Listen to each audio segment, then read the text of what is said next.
Papao continued to stay in the prison among the communist rule.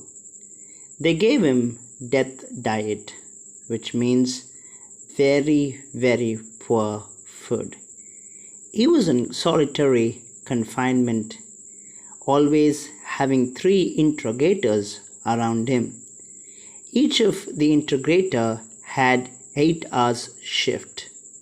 Papao had to stand all throughout 24 hours in a day. Remember, 24 hours in a day.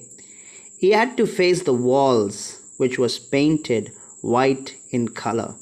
Oh, the more he looked at it, it burned his eye. At a blink of his eyes, they would hit him mercilessly. 4 days followed the same way. His legs swallowed, his lips cracked.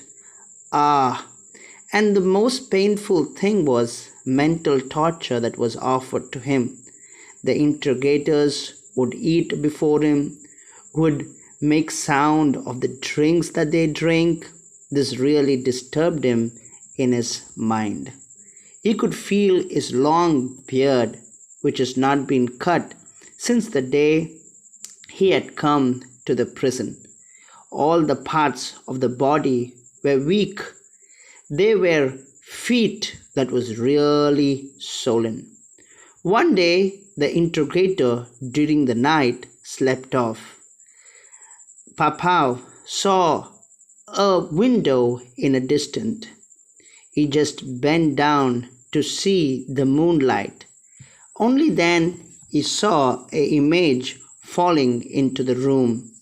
It looked like a monster. He got really afraid and he instantly turned away from that. And after turning alone, he realized that the image was of his own. He shouted, "It's not me! It's not me!" And when he saw his body again, he realized it was him. The pain was very hard, not only in his physical body, but also in his mental body.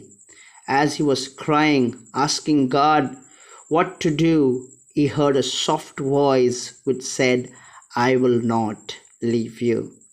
The next day was the 14th day. Papao couldn't stand it any longer.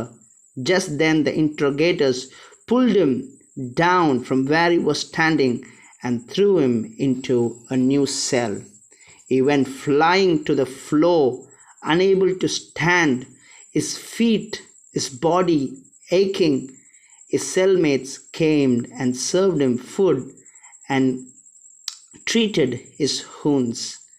This is how Papao began his life living in prison under the communist rule. He remained faithful to God and for what he has been taught and learned in the days to come.